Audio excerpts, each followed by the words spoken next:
constituted for the purpose of providing leadership for the Hindus,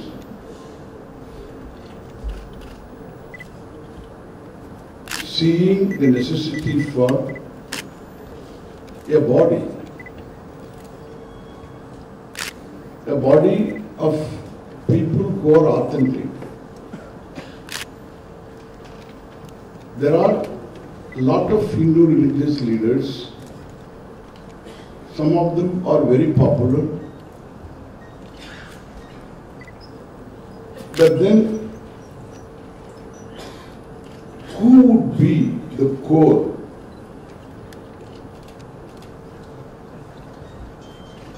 of Hindu leadership?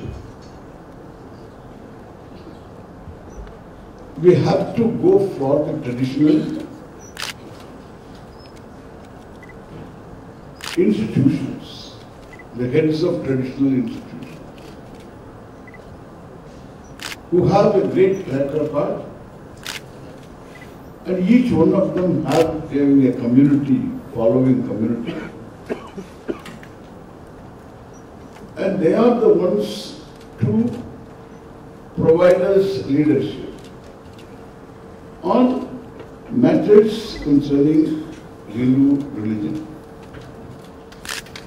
Sometimes the governments make decisions which affect the Hindus.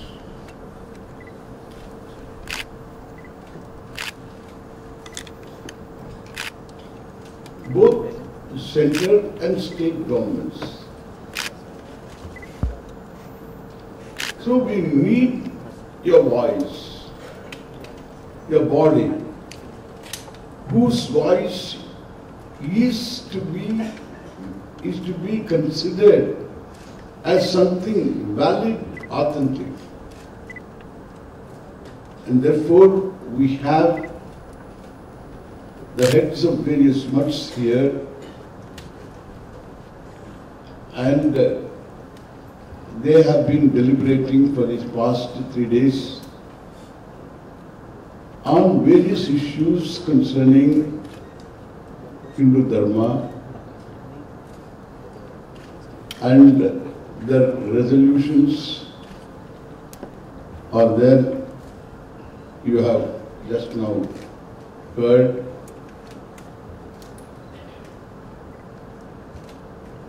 And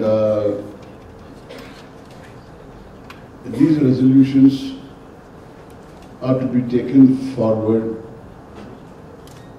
The people, the government the central government and state governments should begin respecting these resolutions. They should not remain resolutions. Therefore, the Acharyas will take these resolutions to the respective regions, to their communities. They will talk and bring about a certain awareness in the people about the need for certain changes, and that's the main idea. So thank you all for coming here for our invitation. Thank you. सार्वजनिक जीवन में भाषा की शिष्टता तो रखनी चाहिए, परंतु पिछली बार कांग्रेस अध्यक्षा श्रीमती सोनिया गांधी ने नरेंद्र भाई को मौत का सौदागर कहा था और गुजरात की जनता ने चुप रहकर और कमल का बटन दबाकर सही उत्तर दिया था।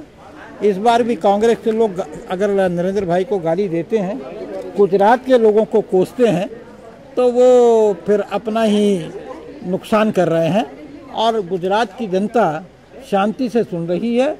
और जब अभी मतदान होगा तो उसमें कांग्रेस को समझ में आ जाएगा कि उसको अपनी मूर्खता की कितनी बड़ी कीमत देनी पड़ी है। बलवीर जी, जिस तरह से मीटिंग 2 दिन हुई पूरे संघ के साथ, मोदी जी के साथ पूरे इलेक्शन दरमियान, इसी तरह का मीटिंग का क्या पूरा मकसद निकाला जा रहा है? नहीं, कौन सी मीटिंग की बात है? नहीं, इनको चुनाव के साथ नहीं जोड़ के देखा जाना चाहिए। आचार्य सभा जो है ये हर साल या 2 साल बाद होती है और उसमें सरसंघचालक जी और संघ के प्रतिनिधि भी आते हैं। मैं भी इससे जुड़ा रहा हूँ और इसका चुनाव के साथ कोई संबंध नहीं है। एक मंच पर एक साथ दिखना और तोगड़िया जी का नहीं आना इस धर्म सभा में विश्व हिंदू परिषद की तरफ से एक ही प्रतिनिधि आते हैं और इस बार माननीय अशोक सिंघल जी इसमें प्रस्तुत थे और एक ही प्रतिनिधि आते हैं और इसलिए कोई दूसरा व्यक्ति विश्व हिंदू परिषद की तरफ से इस सभा में नहीं था। गडकरी के मामले में क्या कहना चाहेंगे सर? गडकरी जी बिल्कुल निर्दोष हैं और गुरुमूर्ति जी ने उनकी निर्दोषता जो है बिल्कुल सिद्ध कर दी है। उनके ऊपर एक पैसे के भी भ्रष्टाचार का आरोप ना प्रमाणित हुआ है, ना हो सकता है, क्योंकि उन्होंने किसी किस्म का भ्रष्टाचार किया ही नहीं। मीडिया ने विषय को समझा नहीं, अतिरंजित तरीके से, गलत तरीके से उसको तथ्यों को तोड़ मोड़ कर प्रस्तुत किया है और इसलिए नितिन जी भारतीय जनता पार्टी के अध्यक्ष हैं और हम सब उनका सम्मान करते हैं। संघ के दबाव में आके इनको क्लीन चिट दी गई है, ऐसा भी एक संघ कभी गलत लोगों को क्लीन चिट नहीं देता है। संघ बहुत ही एक प्रामाणिक संस्था है जिसके पीछे 75 साल से अधिक वर्षों का इतिहास है, सेवा का इतिहास है, त्याग का इतिहास है। उनकी क्लीन चिट जो है बिल्कुल 24 कैरेट सोने की तरह खरी है। सर, वहीं कांग्रेस राग अलाप रहा है कि नरेंद्र मोदी के शासनकाल में काफी बड़े घोटाले हुए हैं, क्या कहना चाहेंगे आप इस पूरे मुद्दे को लेकर? क्योंकि लगातार हर प्रेस कॉन्फ्रेंस में उनका यही दावा होता है कि कांग्रेस के लोग बिना प्रमाण के आरोप लगाते हैं और चूंकि गुजरात की जनता नरेंद्र भाई को और भारतीय जनता पार्टी की सरकार को जानती है कि इन्होंने कितना विकास का काम किया, जिस दिन चुनाव का दिन होता है उस दिन कमल का बटन दबाकर उसके ऊपर अपना निर्णय देती रही है और इस बार भी निर्णय देगी और कांग्रेस को अपनी मूर्खता समझ में आएगी। सर, हिंदू सभा में कोई हिंदू सभा नहीं हुई, आचार्य सभा हुई। तो उसमें जो रिजोल्यूशन पास हुआ, इसमें जो हिंदू को लेकर एक यूनिफॉर्म सिविल कोड की बात है, माइनॉरिटी कमीशंस को एबॉलिश करने की बात है। कितना वो जो गाइडलाइंस दिया है, रिजोल्यूशन पास किया है, वो गाइडलाइंस सेंट्रल गवर्नमेंट और स्टेट गवर्नमेंट कितने चिंतित है?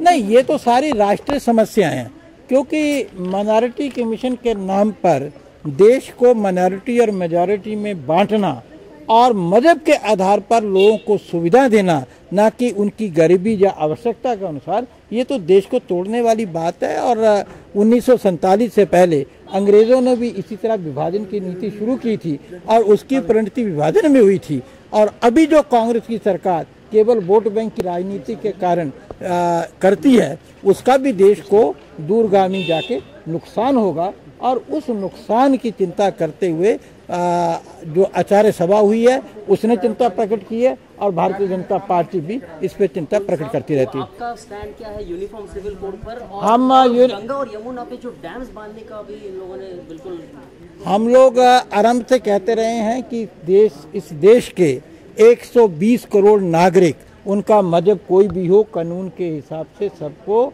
एक नज़र से देखा जाना चाहिए और उसके लिए आवश्यक है कि सबके लिए कानून बराबर हो, मजहब के आधार पर कोई भेदभाव नहीं होना चाहिए और यही बात आचार्य सभा ने कही है और हम उसका समर्थन करते हैं। जहाँ तक बांध बनाने की बात है, नदियों की पवित्रता की रक्षा पहले होनी चाहिए और उसके बाद उनके जल के उपयोग की बात होनी चाहिए।